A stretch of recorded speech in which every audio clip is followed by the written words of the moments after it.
para liderar um grupo na nossa igreja. Muito bem, vamos para a palavra? Conforme anunciado, solta aí o tema aí, solta aí o tema. Conforme anunciado, eu começo hoje, e aí, irmãos, não sei quanto tempo vai durar. Não sei quanto tempo vai durar. Mas começo hoje uma série de mensagens no livro de Êxodo, o segundo livro da Bíblia. E o meu tema, se eu fosse dar uma temática geral para esta série de mensagens, seria o seguinte: Êxodo, histórias antigas de um povo. Que povo foi esse, irmãos? Que povo? Israel, para a igreja hoje. Histórias antigas de um povo para a igreja hoje. Eu já disse para vocês algumas vezes, e vou endossar o que eu falei, sendo aqui a abertura da minha palavra. Eu já disse o seguinte: eu tenho uma tese comigo, eu tenho comigo uma crença. A igreja de hoje, do século 21, ela é representada pelo povo de Israel no Velho Testamento. O povo de Israel no Velho Testamento é um símbolo, é uma representação, é uma metáfora, é uma figura do que é a igreja hoje. Quando eu digo hoje, eu me refiro à igreja de Cristo, desde a sua formação no primeiro século até o século 21 que nos encontramos. Por que eu digo isso? Com base na palavra. Nós sabemos que Deus criou um povo a partir de Abraão, o patriarca, o pai da fé. E Deus faz uma promessa a Abraão de que dele faria uma grande nação. Uma nação que não poderia ser contada como as estrelas do céu e a areia do mar. E que em Abraão seriam benditas todas as famílias da terra. E a gente sabe que hoje a igreja é o cumprimento dessa promessa de Deus feita a Abraão.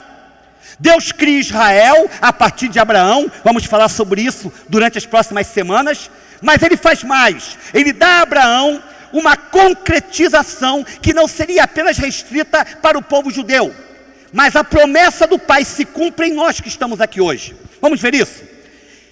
Gênesis capítulo 12, do 1 ao 3. Gênesis capítulo 12, do 1 ao 3. Eu quero ouvir somente vocês, igreja, só vocês. Então o Senhor...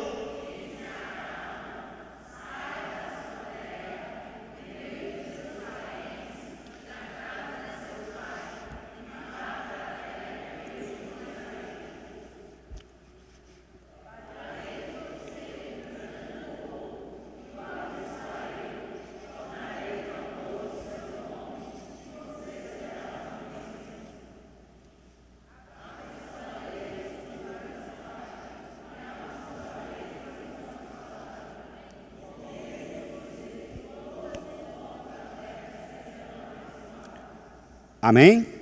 Se liga aqui em mim. A igreja é hoje o que o povo de Israel era no passado. É povo de Deus. É nação santa. É geração eleita. Podemos então pregar a história de caminhada daquele povo, anunciar a história de caminhada daquele povo e aplicá-lo aos nossos dias como igreja de Cristo. Olha o que diz aqui, no finalzinho do versículo 3. E por meio de você, Abraão, por meio desse povo que eu estou formando a partir de você, Abraão, que é o povo de Israel, todos os povos da terra serão abençoados. Todas as famílias da terra serão abençoadas. Nós fazemos parte desse todos, irmãos. Glória a Deus. Nós que estamos aqui, nós somos filhos da promessa. Você crê nisso? Você é filho da promessa. Nós temos um pai que é Abraão, pai da fé, de todos nós, judeus e não judeus. Então, essa palavra se cumpre principalmente através da vida da igreja. Foi por isso, então, que Paulo disse algo bem interessante, lá em Romanos 15, salta aí, Romanos 15, versículo 4, olha o que Paulo fala. Pois tudo que foi escrito no passado, foi escrito para nos ensinar, de forma que, por meio da perseverança e do bom ânimo procedente das Escrituras, mantenhamos a nossa esperança. Nós temos algumas pessoas antissemitas, antijudaicas, que dizem: para mim, a Bíblia só vale a partir de Mateus. Tolice, idiotice, ingenuidade, porque o Velho Testamento é a sombra e o Novo Testamento é a luz. O Velho Testamento é a profecia e o Novo Testamento é o cumprimento. Se eu arrancar o Velho Testamento e separá-lo do Novo, eu vou ter uma Bíblia incompleta. Eu não conseguirei entender o porquê de tantas profecias serem cumpridas se eu não conhecê-las. Então a gente pode pegar o povo de Israel, sim, mesmo não sendo judeus de sangue, e entender que tudo quanto temos sobre este povo, aqui no livro de Êxodo e em outros escritos mais, é para a nossa edificação, é para a nossa consolação, é para que possamos crescer na palavra. Então, só para você ter uma ideia, qual é o tema central de Êxodo? Libertação. É o tema central de Êxodo. Libertação. E nós vamos começar com a leitura do primeiro capítulo hoje. Quero tentar trabalhar um capítulo por semana para que a gente possa avançar. Se não der, compreendo. Vamos lá? Êxodo 1. Êxodo capítulo 1. Diz assim a palavra: são estes, pois, os nomes dos filhos de Israel que entraram com Jacó no Egito, cada um com sua respectiva família: Rubem, Simeão, Levi e Judá, Issacar, Zebulon e Benjamim, Dan, Naftali, Gad e Asser. Ao todo, os descendentes de Jacó eram quantos irmãos? Eu não ouvi. Quantos eram? 70. José, porém, já estava no Egito. Ora, morreram José, todos os seus irmãos e toda aquela geração. Os israelitas, porém, eram férteis, proliferaram, tornaram-se numerosos e fortaleceram-se muito, tanto que encheram o país. Então subiu ao trono do Egito um novo rei, que nada sabia sobre José. Disse ele ao seu povo: vejam, o povo israelita é agora numeroso e mais forte que nós. Temos que agir com astúcia, para que não se tornem ainda mais numerosos e, no caso de guerra, aliem-se aos nossos inimigos, lutem contra nós e fujam do país. Estabeleceram, pois, sobre eles chefes de trabalhos forçados, para os oprimir com tarefas pesadas. E assim os israelitas construíram para o faraó as cidades celeiros de Pitom e Ramsés. Todavia, quanto mais eram oprimidos, mais numerosos se tornavam e mais se espalhavam. Por isso os egípcios passaram a temer os israelitas e os sujeitaram a cruel escravidão. Tornaram-lhes a vida amarga, impondo-lhes a árdua tarefa de preparar o barro e fazer tijolos, e executar todo tipo de trabalho agrícola. Em tudo, os egípcios os sujeitavam à cruel escravidão. O rei do Egito ordenou às parteiras dos hebreus, que se chamavam Sifrá e Puá: quando vocês ajudarem as hebreias a dar à luz, verifiquem se é menino. Se for, matem-no. Se for menina, deixem-na viver. Todavia, as parteiras temeram a Deus e não obedeceram às ordens do rei do Egito, deixaram viver os meninos. Então o rei do Egito convocou as parteiras e lhes perguntou: por que vocês fizeram isso? Por que deixaram viver os meninos? Responderam as parteiras ao faraó: as mulheres hebreias não são como as egípcias, são cheias de vigor e dão à luz antes de chegarem às parteiras. Deus foi bondoso com as parteiras, e o povo ia se tornando ainda mais numeroso, cada vez mais forte. Visto que as parteiras temeram a Deus, ele concedeu-lhes que tivessem suas próprias famílias. Por isso, o faraó ordenou a todo o seu povo: lancem ao Nilo todo menino recém-nascido, mas deixem viver as meninas. Um homem da tribo de Levi casou-se com uma mulher da mesma tribo, e aí acabou, que já entrou no capítulo 2. Se deixasse, eu lia até o 2 também, irmãos. Muito bem. A história, todo mundo aqui está careca de saber, né? Existe um filme clássico do tempo de irmão Idalmir, do tempo de Masquem, do tempo de pastor Cristinival, chamado Os 10 Mandamentos. Eu acho que todo mundo aqui já viu esse filme. É um filme de quase 4 horas de duração, com aquele antigo astro americano, Charleston Heston. E, mais recente, aqueles noveleiros de plantão, as noveleiras de plantão, acompanharam Os 10 Mandamentos pela Record, que foi uma novela que fez muito sucesso aí. Então, o pano de fundo, todo mundo sabe, Deus criou um povo a partir de Abraão. Esse povo teve que fugir para o Egito para poder escapar da fome. Depois levanta-se um faraó que não conhecia José, que era de fato o segundo homem do Egito, e ele começa a oprimir os israelitas, até que Deus levanta um homem, um libertador chamado Moisés, para tirar o povo. Isso aí tudo a gente vai ver com calma. Eu quero tirar 3 lições práticas desse capítulo que nós vimos agora, para mim e para a sua vida, tá bom? Lembre-se do tema geral, Êxodo, histórias antigas, deixa aí, histórias antigas de um povo para a igreja hoje. Primeira verdade, Deus tem um povo que se multiplica. Primeira verdade, Deus tem um povo que se multiplica. Vamos lá, Êxodo 1, verso 5, verso 7, depois o 12 e depois o 20. Verso 5, verso 7, 12 e o 20. Ao todo, os descendentes de Jacó eram quantos irmãos? José, porém, já estava no Egito. Quantos chegaram no Egito, irmãos? Quantos chegaram no Egito? 70, tá bom? Verso 7. Os israelitas, porém, eram férteis, proliferaram, tornaram-se numerosos e fortaleceram-se muito, tanto que encheram o país. Verso 12. Todavia, quanto mais eram oprimidos, mais numerosos se tornavam e mais se espalhavam. Por isso, os egípcios passaram a temer os israelitas. E verso 20. Deus foi bondoso com as parteiras, e o povo ia se tornando ainda mais numeroso, cada vez mais forte. Olha aqui para mim, olha aqui para mim. O povo de Deus não é um povo micho, minguado, pequeno, limitado em número. O povo de Deus nasceu para ser grande. O povo de Deus foi separado para o crescimento. E essa imagem desse Israel, que chega com 70 pessoas no Egito, e que depois praticamente prolifera, a ponto de tornar o Egito, o faraó e os seus comandados, subordinados, temerosos, é uma representação da igreja hoje. A igreja não foi criada para ser pequena. A igreja foi criada em Cristo para proliferar e alcançar o maior número de almas possível. Igreja verdadeira tem que ter saúde para crescer. Se não cresce, tem coisa errada, irmãos. Porque o povo de Deus foi gerado em Cristo para o crescimento. Vamos ver isso aí?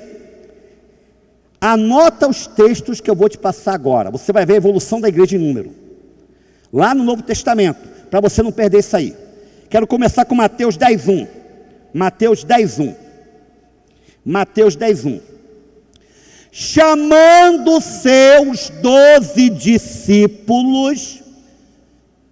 Quantos foi que Jesus separou inicialmente, irmãos? 12. Acabou? 12. Vamos lá. Lucas 10:1. Lucas 10:1.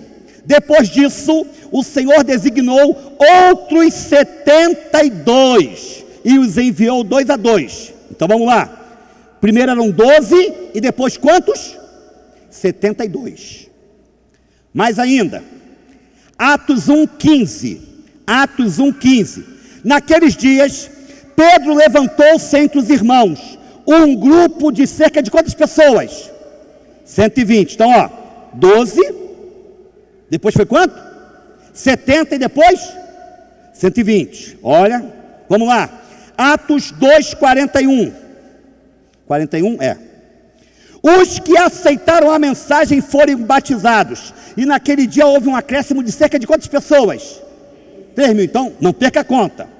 Começa com quantos irmãos? Depois 3.000. Cresceu em poucos anos. Agora olha o número final. Atos capítulo 4, verso 4. Mas muitos dos que tinham ouvido a mensagem creram, chegando o número dos homens que creram, perto de quanto, irmãos? De homens, porque eram muito mais mulheres que criam. Então vamos pegar esse número e tê-lo como absoluto. Começamos com quantos? Fomos para, migramos para, evoluímos para, e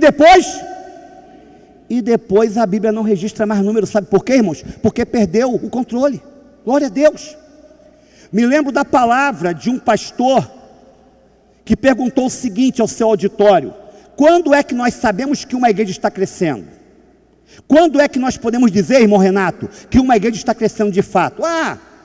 Quando as entradas financeiras aumentam? Não. Quando a gente vê um monte de carro parado no estacionamento? Não. Quando a membresia é uma membresia ativa nos ministérios? Não. E ninguém acertou. Eu vou responder: sabemos que uma igreja está crescendo quando se perde o controle das multidões. Quando se perde o controle das multidões. Interessante isso. Sabe por quê, irmãos? Aquela igreja que todo mundo conhece todo mundo, domingo após domingo, as mesmas caras e bocas sempre, as mesmas pessoas assentadas nos mesmos lugares, essa igreja não vai para lugar algum. Mas aquela igreja em que há sempre a entrada, o ingresso, a inserção de pessoas novas, aquela igreja onde você chega e fala: rapaz, eu estou um mês sem vir aqui, já estou me sentindo estranho, visitante. É um exemplo vivo de que Deus está acrescentando a cada dia os que hão de ser salvos. É um exemplo vivo de que Deus está gerando nela um crescimento real. Me lembro, quando passei por Valença, Deus fez uma obra extraordinária em pouco tempo, uma coisa assim miraculosa, um avivamento que de fato foi assim, surreal. E aí um irmãozinho me procurou da velha guarda e falou assim: pastor Júlio, estou muito triste com a nossa igreja. Que saudades, pastor, daquela velha igrejinha, onde eu chegava aqui e falava com cada irmão no domingo pela manhã, conhecia todo mundo, sabia dos problemas de todo mundo. Agora eu não conheço mais ninguém, não sei dos problemas de ninguém, da vida de ninguém. Esse irmão era fofoqueiro, só quero te dizer isso. E aí eu falei: meu irmão, não adianta você ficar chorando comigo que tem saudade daquela velha igrejinha, porque aquela velha igrejinha está morta, sepultada e enterrada. Acostume-se ao novo, porque o novo é de Deus. Ele não entendeu muito bem, ficou baqueado, mas Deus abençoou que ele ficou até o final da minha caminhada lá. A grande verdade, irmãos, é que nós, como parte do povo de Deus, temos que entender isso. A igreja de Jesus, e eu faço parte dessa comunidade, ela tem que querer crescer, ela tem que desejar crescer. E como é que essa igreja vai crescer? Não é você de braços cruzados no seu banco, na sua cadeira. Não é você esperando que as coisas aconteçam como as codornas que vinham pelo vento oriental, como o maná que caia do céu. Não. É você trabalhando pelo crescimento da igreja na sua vida diária, onde Deus colocou você para trabalhar e estudar, onde Deus colocou você para se relacionar. Discípulos, vidas são ganhas fora, não aqui dentro. Amém, igreja? Por você. Então, primeira verdade de hoje: Deus tem um povo que se multiplica. Que esta igreja cresça para a glória de Deus, irmãos. E que você seja parte, um agente de crescimento dessa comunidade. Segunda verdade: nada escapa ao controle de Deus. Nada escapa ao controle de Deus. Vamos lá? Êxodo 1, do 8 a 11. Êxodo 1, do 8 ao 11. Então subiu ao trono do Egito um novo rei, que nada sabia sobre José. Disse ele ao seu povo: vejam, o povo israelita é agora numeroso e mais forte que nós. Temos que agir com astúcia, para que não se tornem ainda mais numerosos, e no caso de guerra, aliem-se aos nossos inimigos, lutem contra nós e fujam do país. Estabeleceram, pois, sobre eles chefes de trabalhos forçados, para os oprimir com tarefas pesadas. E assim os israelitas construíram para o faraó as cidades celeiros de Pitom e Ramsés. Vamos lá. Também tem o 13, vai. Do 13 ao 16. 13 ao 16. Do 13 ao 16. E os sujeitaram à cruel escravidão. Tornaram-lhes a vida amarga, impondo-lhes a árdua tarefa de preparar o barro e fazer tijolos, e executar todo tipo de trabalho agrícola. Em tudo os egípcios os sujeitavam à cruel escravidão. O rei do Egito ordenou às parteiras dos hebreus, que se chamavam Sifrá e Puá, Quando vocês ajudarem as hebreias a dar à luz, verifiquem se é menino. Se for, matem-no. Se for menina, deixem-na viver. Olha que coisa, irmãos. Será que Deus falhou com o povo dele? Será que Deus perdeu o controle do que estava acontecendo? Aquele povo de Israel começou com 70, os descendentes de Jacó, entrando no Egito. E ali foram prósperos. José, o segundo filho mais novo de Jacó, era o líder, era o vice-rei do Egito. Só que levantou-se um homem, um rei, que não conhecia aquela geração de José. E o povo que era um povo abençoado, um povo que era um povo profícuo, um povo que era um povo prolífero, começou a sujeitar-se a uma amarga perseguição, opressão por parte dos egípcios. Então esse povo clamava a Deus, porque esse povo que foi morar, abençoando o Egito a partir de José, era agora escravo. O que aconteceu? Cadê a prosperidade que eles haviam experimentado? Estar no Egito fora um livramento para o povo de Israel, e agora estava sendo sinônimo de opressão. Como as coisas puderam mudar tão depressa assim? Deus perdeu o controle? É importante a gente fazer essa pergunta, irmãos. Olha aqui para mim. Às vezes acontecem situações com a igreja dele, perseguição, humilhação, opróbrio, vergonha, ou com você em particular, algum tipo de prova muito impiedosa, algum tipo de ataque do inimigo, em que nós, em coletivo, ou você, no privativo, no privado, é tentado a pensar: Deus não está mais atento ao meu clamor, Deus se esqueceu de mim, Deus virou as costas para mim. Mas deixa eu te dizer uma coisa. Por mais que alguns insistam hoje em dizer que Deus não é soberano, para justificarem os malefícios que ocorrem na humanidade, eu continuo crendo, Deus continua reinando no seu trono de modo absoluto. Nada escapa aos desígnios divinos, até mesmo as tragédias que não entendemos. Um dia no céu poderemos entender, mas hoje não. Então olha o que aconteceu lá atrás, com Abraão ainda, Gênesis 15, 13 e 14. Gênesis 15, 13 ao 14, é Gênesis, tá? 15, 13 e 14. Gênesis 15, é 14. Gênesis capítulo 15, versos 13 e 14, ok. Então o Senhor lhe disse, escute, falou para Abraão, olha que coisa. Interessante isso, eu vou te dizer por quê. Vou reconhecer aqui. Eu já li Gênesis umas 400 vezes, mas eu nunca tinha atentado para esse detalhe, de que todo o sofrimento do Egito fora profetizado pelo Senhor a Abraão. Então o Senhor lhe disse: saiba que os seus descendentes serão estrangeiros numa terra que não lhes pertencerá. Não acabei não, volta lá. Onde também serão escravizados e oprimidos por quantos anos, irmãos? Na verdade, o povo de Israel ficou no Egito, guarde isso aí, 435 anos. 435 anos. Vai. Mas eu castigarei a nação a quem servirão como escravos, e, depois de tudo, sairão com muitos bens. Entendeu isso aí? Quando o povo nem era povo ainda, Deus já havia dito, lá na frente, vocês vão passar por essa prova, mas eu estou no controle de tudo.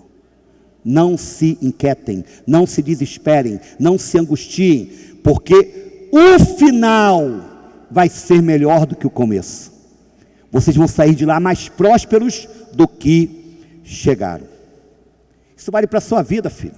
Isso vale para a sua vida, filho. O choro pode durar uma noite, mas a alegria vem quando? Pela manhã. A glória desta última casa haverá de ser maior do que a primeira. Onde imperou a vergonha, Deus vai te trazer dupla honra. Quem está nas mãos do Senhor sabe que Deus é com ele, é por ele e nele. Então não há o que temer, não há o que se amedrontar, irmãos. Me lembro que Quando nós fomos para Valença, a gente foi com todas as probabilidades contrárias para o ministério glorioso. Cidade antiga, e tem gente de Valença me ouvindo agora, uma igreja antiga, na época já com 80 e tantos anos, pequena, tacanha, não crescente, mas eu fui para lá porque Deus havia colocado uma promessa de que algo grande iria acontecer. De cara, irmãos, Lu já chega na cidade perdendo o filho que estava na barriga, abortando. Na época, a igreja lá não teve condição de nos dar um plano de saúde, tivemos que cancelar o nosso plano aqui, irmã Ivete está lembrada disso aí, irmã Ivete acompanhou todo o processo, tivemos que cancelar o nosso plano de saúde aqui em Teixeira e ir para lá. Foi parar no hospital público, que era uma coisa terrível, a Santa Casa de Valença.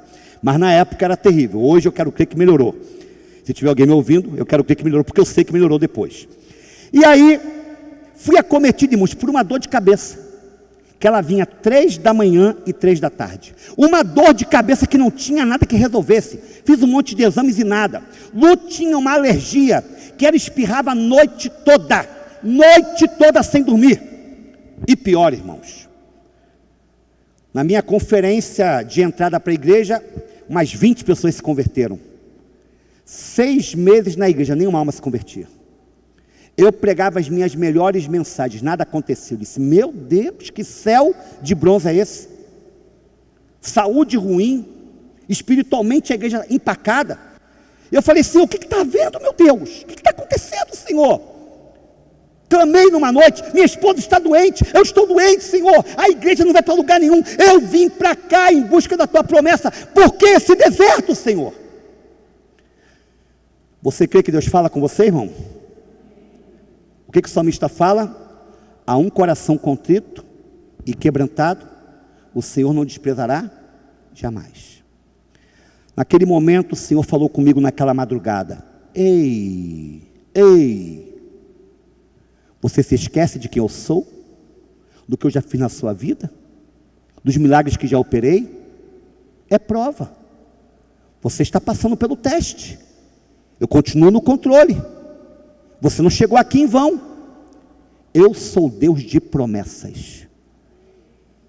Meus irmãos, escute, minha esposa está aqui. A partir daquele momento, a minha dor de cabeça sumiu, a alergia dela foi embora, o plano de saúde veio, e ainda mais, a igreja começou a prosperar de forma absurda, irmãos. Chegamos lá, tínhamos mais ou menos uns 150 membros, deixamos a igreja com 740 membros para a glória de Deus. Hoje ela está com mais de 1000, e o pastor Fabrício vai estar pregando aqui no aniversário da igreja em julho. Então, entendo o que eu quero te dizer. Existem situações que precisamos experimentá-las para estarmos preparados para a chuva de bênçãos que cairá sobre nós. Chuva essa que foi cantada agora por vocês há pouco. Então Deus preparou o povo de Israel para uma grande vitória, para a sua autonomia, para a sua independência. Mas eles precisavam passar primeiro pela escravidão, depois pelo deserto, para serem de fato o povo escolhido do Senhor. Amém, meus irmãos? Olhe para as provas com um novo olhar, porque Deus continua no controle. Eu creio nisso, em nome de Jesus. Terceira e última verdade. Todas as leis humanas estão submetidas à lei de Deus. Todas as leis humanas estão submetidas à lei de Deus. Vamos lá? Êxodo 1:17, depois 20 e depois 21.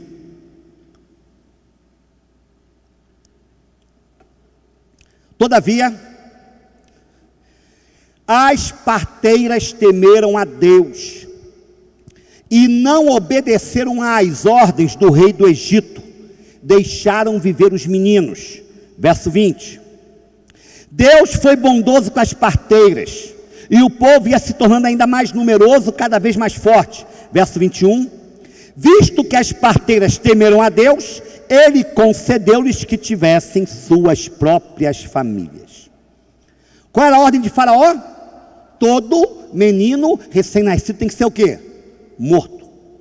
As parteiras Cifra e Puá obedeceram a essa ordem? Então escute uma coisa aqui.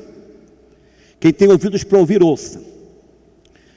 Qual o limite de nossa obediência às autoridades? Qual o limite de nossa obediência às autoridades? Eu vou responder. O nosso limite está quando essa obediência interfere na nossa obediência a Deus. Pegou isso aí? O limite de respeito às leis e às autoridades está quando essa obediência interfere na nossa obediência a Deus. Você pegou isso, meu irmão? As parteiras temeram ao Senhor antes de temerem Faraó. E nós temos que entender isso. A bênção de Deus vem quando nós compreendemos que a lei superior que está sobre nós não é a Constituição, é a palavra. E se houver alguma coisa na Constituição que fira a palavra, eu não sou obrigado a cumpri-la, porque eu estou submetido em primeiro lugar à lei de Deus. Uai, pastor, você está pregando uma mensagem subversiva? Você está pregando uma mensagem rebelde? Não, irmãos, não é isso. Você me conhece, você me conhece. Temos que respeitar as autoridades humanas que o Senhor constituiu, sejam elas quais forem, no nível do executivo, no nível do judiciário, no nível do legislativo. Mas devemos entender que, quando essas autoridades querem nos determinar, querem nos impor mandamentos que são contrários à palavra, é a palavra que nós vamos cumprir, é a palavra que nós vamos seguir. Atos 5, 29, vamos lá? Atos 5, 29, eu gosto desse texto. Marca aí na sua Bíblia, marca aí na sua Bíblia.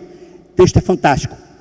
Pedro e os outros apóstolos responderam. Comigo, venha. É preciso obedecer antes a Deus do que a quem? Os homens. Acabou.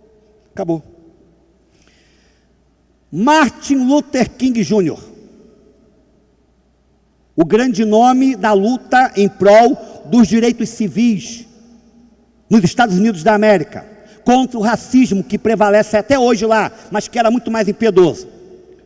O que Martin Luther King fez? Ele não pegou em armas, ele não incitou as multidões à violência, ele seguiu um padrão. Sabe qual foi o padrão? Ele chamava de princípio da desobediência civil. Princípio da desobediência civil. Quando houver uma lei injusta, que oprime o povo, uma lei que é contrária à palavra, a gente não vai obedecer. O que eles fizeram? Nos ônibus, havia a maior parte dos lugares separados para pessoas brancas, e lá no fundão, para as pessoas negras. Às vezes o ônibus ia vazio, com assentos sobrando, e os negros em pé. Por quê? Porque não podiam sentar no lado dos brancos. Rosa Parks, grava esse nome, porque ela que antecedeu todo esse movimento, ela que deu força para esse movimento, ela decidiu quebrar isso, indo para o trabalho, uma velhinha já, e se sentando no lugar dos brancos. Ali começou a revolução. Os negros passaram a não respeitar mais essa lei. Jogaram pesado, tá bom, então vamos fazer o seguinte, a maioria que usa o ônibus é negra, nós não vamos mais usar o ônibus, vamos a pé para o trabalho, vamos dar carona para o pessoal. Os ônibus começaram a ter problemas financeiros, as empresas, a quebrar. Por quê? Porque se os negros não utilizavam, e os maiores passageiros eram os negros que iam para o trabalho, como é que a empresa ia subsistir? Desobediência civil. Não concorde com uma lei injusta. O crente não anda segundo a vontade impositiva de mandamentos injustos. O crente é guiado pela sua consciência em relação à palavra de Deus. Nós temos aqui na escola, aqui na cidade, nesse exato momento, uma escola que está sendo processada porque a sua direção decidiu dizer com todas as letras: gênero só tem 2, masculino e feminino. Esse negócio de dizer que a pessoa nasceu com pênis, mas em determinado momento ela sentiu que estava no corpo errado e se sente como menina, isso não existe, irmãos. Eu estava vendo aí uma reportagem, um cara de 50 anos de idade, de vestidinho rosa, Maria Chiquinha, Chupetinha, porque ele se sente criança no corpo de um adulto.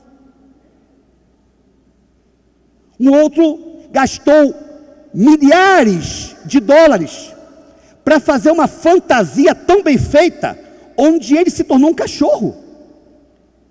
Vocês viram isso? Alguém viu isso aí? Alguém viu isso? E ele vive hoje como um cachorro, porque ele se sente um humano no físico, mas a alma dele é de cachorro, miserável. Então, essa ideia, irmãos, da ideologia de gênero, de que você é o que você sente, isso não tem embasamento bíblico. Não tem. Então essa escola ensina, existe homem, existe mulher, existe macho, existe fêmea. E é uma escola de confissão religiosa. Quando a pessoa chega e diz, nós somos aqui evangélicos, ensinamos isso. E a escola tem crescido. Está sendo processada agora. Por homofobia. Nada disso, irmão. Você que está me ouvindo em casa, vocês que estão aqui, nunca um crente poderá ser homofóbico, irmãos. Um crente não pode ser homofóbico. Não pode. Por quê? Porque o evangelho é para todos. A comunidade de Jesus tem que ser para todos. E uma vez que as pessoas venham para a igreja, pela palavra, elas serão transformadas nos mais diversos pecados. Mas uma coisa é eu abraçar o adúltero, o mentiroso, o cafajeste, o caloteiro. Uma coisa é abraçá-lo. Outra coisa é eu querer ser como ele. Eu não concordo. Então, meu estilo de vida é segundo o padrão da palavra, se eu sou cristão. Então a igreja, uma igreja que ama os pecadores, ela não será homofóbica jamais, mas ao mesmo tempo, ela não será concordante com o pecado. Está claro isso, irmãos? É o equilíbrio que falta muitas vezes. E a gente tem que parar com isso, irmãos, de ir para público, passar uma imagem de que crente odeia homossexual. Mentira! Os crentes amam os homossexuais, como amam a todas as demais pessoas. E a gente não pode espalhar uma mensagem de ódio. A gente não pode espalhar uma mensagem de intolerância. Mas daí a concordar com o que fazem de errado é diferente. Então essa escola está sendo processada. Irmãos, com todo respeito ao universo LGBTQI+, botaram até uma letra nova agora também aí, que eu não sei qual é. Se me obrigarem a ter que fazer um casamento homossexual, eu vou preso, irmãos, porque não está nas minhas convicções. Eu vou preso. Interessante que foram espalhar numa cidade aí, naquela época das eleições, onde eu fui difamado e caluniado, que eu tinha feito um casamento gay aqui na igreja. Miserável de novo. Já pensou um negócio desse? Eu falei, eu quero conhecer esse casal gay, que eu não conheci também. Então são coisas que a gente tem que ter noção. Nem tanto ao mar, nem tanto à terra. A posição cristã é de equilíbrio segundo a palavra. Então que nós tenhamos essa mentalidade, irmãos. A dúvida, o que Deus fala? O que Deus falou na palavra dele é o que você tem que seguir. A igreja de Jesus não poderá ser proibida jamais de fazer o que a palavra lhe dá autoridade a fazer. Se a proibição for oficializada, seremos perseguidos e seremos mortos pelo evangelho, como nossos antepassados espirituais foram, irmãos. O que não pode é a gente ficar fazendo guerra antes do tempo, por coisas que não têm sentido. Se a perseguição vier, eu estou aqui. Meu compromisso é com Jesus, porque mais importa obedecer a Deus do que a homens. Se quiserem me matar, porque eu creio na verdade, matem-me, mas eu não abrirei mão da verdade. Acabou. É essa a nossa crença. Semana que vem, se Deus quiser, nós vamos cair de cabeça na história de Moisés, a partir do capítulo 2. Ficamos em pé? Vamos terminar a palavra de hoje? Irmão Renato, por favor, venha.